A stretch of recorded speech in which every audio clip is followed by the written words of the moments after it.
ओम नमः चंडिकाय। जय श्री कृष्णा। मैं आचार्य नीरज ज्योतिष धर्म मंत्र योग और विज्ञान के भाग 22 में आप सभी का स्वागत करता हूं। दोस्तों, जैसा हमने पिछले भाग में बताया था कि कार्तिक का मास चल रहा है, कार्तिक का महीना चल रहा है। इस महीने में हम एक महीने तुलसी जी की पूजा करते हैं। तो बहुत सारे लोगों का प्रश्न आ रहा था कि तुलसी पूजन कैसे करना चाहिए, क्या विधि विधान होता है, तुलसी जी की क्या पौराणिक महत्व है, क्या कथा है।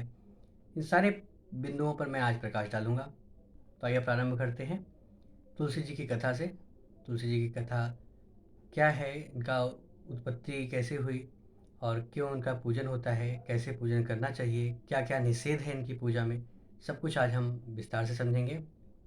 दोस्तों, तुलसी जी की कहानी शुरू होती है वृंदा से। वृंदा एक कन्या थी जिनका जन्म दैत्य कुल में हुआ और वो विष्णु भगवान की बहुत बड़ी उपासक थी और विष्णु भगवान की उपासना करते करते बड़ी हो गई और दैत्य कुल में होने की वजह से समुद्र मंथन के दौरान उत्पन्न हुए जालंधर नाम के राक्षस से उनका विवाह हुआ। वृंदा बहुत ही पतिव्रता और विष्णु भक्त थी। वो अपने पतिव्रता धर्म का पालन करती रही। जब भी जालंधर देवताओं से युद्ध करने जाता, वो उन पूजा अर्चना में विष्णु भगवान की लग जाती ताकि उनको विजय प्राप्त हो। इसी प्रकार एक बार जालंधर ने लगातार विजय प्राप्त करते करते वो बहुत महाबलशाली हो गया। तो उसने सोचा कि मैं देवताओं पर आक्रमण करके उनके राज्य को अपने अधीन कर लूं। तो जालंधर ने पूरी सेना तैयार करी और आक्रमण कर दिया देवताओं पर। देवता हारने लगे क्योंकि इधर वृंदा अपनी तपस्या में लीन थी, भगवान विष्णु की तपस्या कर रही थी, भगवान विष्णु का व्रत कर ले रखा था, उनके विजय का संकल्प ले रखा था। अब देवता हारने लगे तो उनको बड़ी चिंता हुई कि हमारा राज्य हमारे हाथ से चला जाएगा। इसलिए वो मदद के लिए विष्णु भगवान के पास गए। विष्णु भगवान ने मदद के पहले कहा कि चूंकि वृंदा मेरी परम भक्त है, मैं उसके साथ छल नहीं करना चाहता, ना कर सकता हूँ, क्योंकि अपने भक्त के साथ छल करना बहुत बड़ा पाप है। किंतु देवताओं के पास कोई ऑप्शन नहीं था। उन्होंने सुझाव मांगा विष्णु भगवान से। विष्णु जी ने कहा ठीक है। विष्णु भगवान ने जलंधर का रूप बनाया और वृंदा के पूजा स्थल पर पहुंच गए।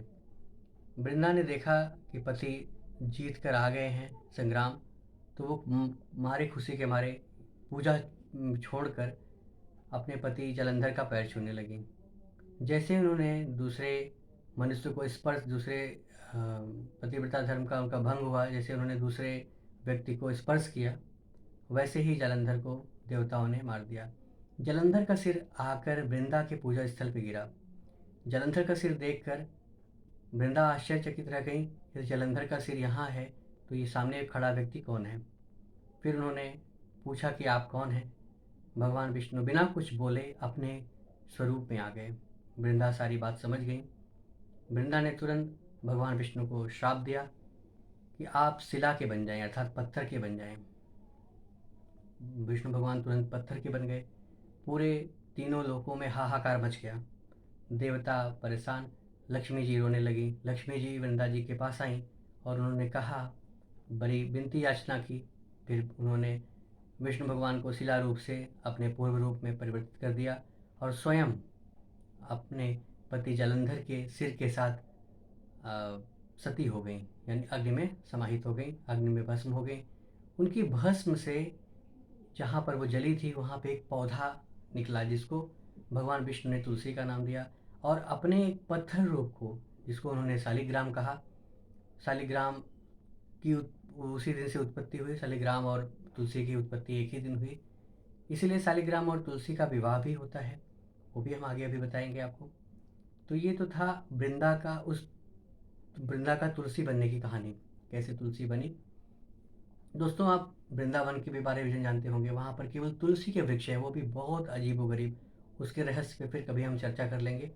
बहुत सारे लोग जानते भी होंगे वृंदावन के बारे में, मधुबन के बारे में, क्योंकि वो वृंदा के नाम पर ही उन्होंने वृंदावन रखा गया। वहाँ पे तुलसी के ही पौधे हैं और बहुत अच्छे अच्छे पौधे हैं जो बहुत रहस्यमयी तरीके से है। उसमें बहुत सारे रहस्य छुपे हुए हैं। उन सब रहस्यों पर हम चर्चा बाद में कर लेंगे। आइए हम समझते हैं लोगों का तुलसी पूजन का विधि और विधान क्या है, कैसे करना चाहिए। तो उसके पहले मैं आपको एक चीज़ और बता दूं, आषाढ़ मास की शुक्ल पक्ष की एकादशी, जिसको देवसैनी एकादशी कहते हैं, माना जाता है कि उस दिन भगवान विष्णु 4 महीने के लिए निद्रा में जाते हैं। इस 4 महीने में, चतुर्मास में, कोई भी शुभ कार्य, शादी विवाह, गृह प्रवेश आदि नहीं किए जाते हैं। किंतु जब 4 मास पूर्ण होते हैं, कार्तिक शुक्ल पक्ष की एकादशी, जिसे देव उठनी एकादशी कहते हैं, इस दिन भगवान विष्णु जागृत होते हैं। इसके बाद ही सारे शुभ कार्य शुरू हो जाते हैं। तो दोस्तों, अब मैं आपको बताता हूँ, जो कार्तिक शुक्ल पक्ष की एकादशी, जिसे देव उठनी एकादशी कहते हैं, उसी दिन तुलसी जी का विवाह विष्णु भगवान के साथ किया जाता है। एक्चुअल में विष्णु भगवान नहीं, उनके जो शालिग्राम रूप हैं उनके साथ। तो शालिग्राम और तुलसी की एक साथ विवाह कराया जाता है, और उसके बाद से सारे शुभ कार्य शुरू हो जाते हैं, विवाह कार्य। अब प्रश्न ये उठता है कि क्या तुलसी का पूजन कैसे करना चाहिए, कब करना चाहिए।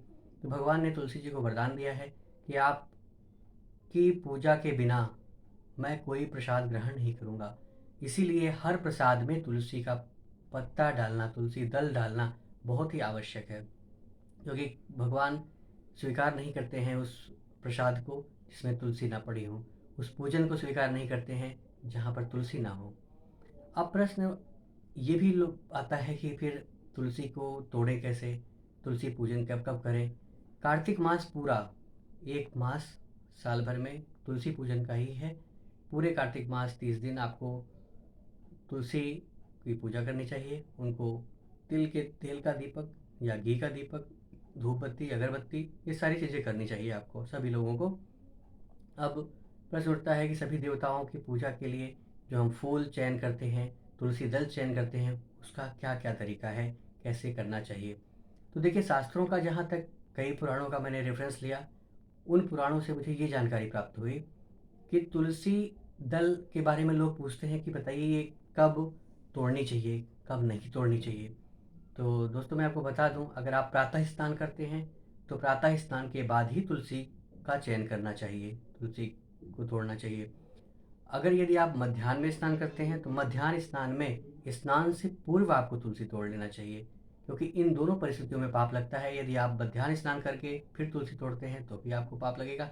यदि आप सुबह स्नान से पहले तोड़ लेंगे तब भी आपको पाप लगेगा। इसलिए आप अगर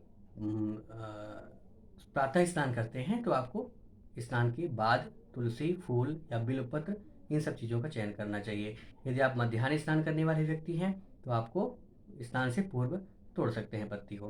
अब पत्ती तोड़नी कैसी चाहिए। पत्ती एक एक करके तुलसी पत्ता नहीं तोड़ना चाहिए, उनको दल सहित, तुलसी पत्तियों के सहित ऊपर के सिरे को तोड़ना चाहिए। मंजरी को कहा जाता है, पुराणों में मंजरी को कहा गया है कि मंजरी जो होती है वो सभी फूलों में श्रेष्ठ है, सभी फूलों से महान है। इसलिए अगर आप मंजरी का चयन कर रहे हैं, केवल मंजरी ना तोड़ें, मंजरी के साथ कुछ पत्ते होना भी आवश्यक है, इसका प्रमाण भी शास्त्रों ने दिया है। तो ये तो हो गया तुलसी चयन का। तुलसी चयन करते समय, तोड़ते समय क्या ध्यान देने वाली बात होनी चाहिए। जब आप तुलसी दल तोड़ रहे हो उस समय आपका मुख पूर्व की ओर होना चाहिए। यद्यपि आपने प्रातः स्नान कर रखा है, फिर भी हाथ पैर धो लें, आचमन कर लें, उसके बाद ही तुलसी दल को तोड़ें। अब तुलसी दल कब कब नहीं तोड़ना चाहिए, उस पर चर्चा कर लेते हैं। तुलसी दल तोड़ने का विधि हमने बता दिया, तुलसी दल कैसे सेलेक्ट करना चाहिए वो भी बता दिया। अब हमें ये जानना है कि तुलसी दल कब कब नहीं तोड़ने चाहिए। ये भी प्रश्न बहुत सारे लोग पूछते हैं। तो तुलसी दल तोड़ने के लिए कुछ निषिद्ध वार हैं, कुछ तिथियां हैं, जैसे व्यधि और व्यधिपात। ये जो दो योग हैं, इन योगों में भी तुलसी पत्र को नहीं तोड़ना चाहिए। वारों में शुक्रवार, मंगलवार और रविवार, इन 3 वारों को तुलसी का पत्ता, तुलसी का दल नहीं तोड़ना चाहिए। इसके अलावा अमावस्या, पूर्णिमा और द्वादशी, इन 3 तिथियों पर भी नहीं तोड़ना चाहिए। इन 3 तिथियों के अलावा 3 चीज़ें और बताई गई हैं शास्त्रों में। संक्रांति, संक्रांति होती है जब सूर्य अपनी राशि बदलता है। वो 12 राशियाँ साल में, 12 महीने में 12 बार चेंज होती हैं। ये लगभग 14 से 15 तारीख के आसपास ही संक्रांति होती है हर महीने सूर्य की। तो इस तारीख में भी, संक्रांति के समय भी, तुलसी का चयन नहीं करना चाहिए, तुलसी को नहीं तोड़ना चाहिए। इसके अलावा, संक्रांति के अलावा 2 और बताए गए हैं, जिनको आप जनना शौच या मरना शौच बोलते हैं। यानी घर में अगर कोई पुत्र उत्पन्न है तो जब तक वो शुद्धिकरण नहीं हो जाता है या कोई मृत्यु घर में हुई है, जब तक उसकी शुद्धिकरण नहीं हो जाती है, तब तक हमें तुलसी पत्र को नहीं तोड़ना चाहिए। तो बहुत सारे लोगों ने पूछा कि अगर ये तुलसी दल नहीं तोड़ना चाहिए तो क्या पूजा कैसे संपन्न होगी? तो पूजा संपन्न करने के लिए उसका विधान बताया गया। यदि तुलसी के पत्ते स्वयं से नीचे गिरे हुए हों, उसको आप लेकर पूजा कर सकते हैं।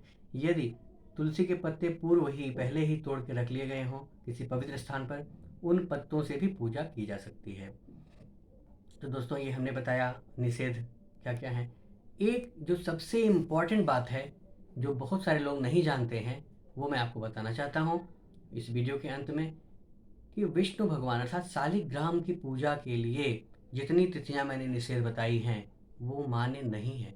यदि आप शालिग्राम की पूजा करना चाहते हैं, शालिग्राम की पूजा के लिए तुलसी का पत्ता, तुलसी दल या मंजरी तोड़ना चाहते हैं, तो किसी भी दिन, कभी भी, एनी टाइम आप तुलसी का पत्ता ले सकते हैं। उसके लिए आपको किसी वार, किसी तिथि, किसी योग की जरूरत नहीं पड़ेगी।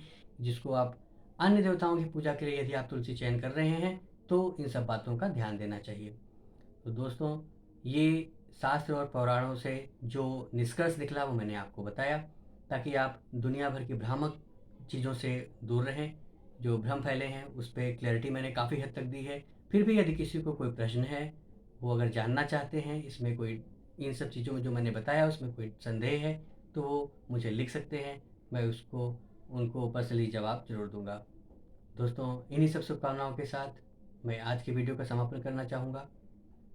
तब तक के लिए अपने परिवार के साथ, दोस्तों के साथ हंसते मुस्कुराते रहिए, खुश रहिए, सदा आप हर्षोल्लासित रहिए। इन्हीं सब शुभकामनाओं के साथ जय श्री कृष्ण।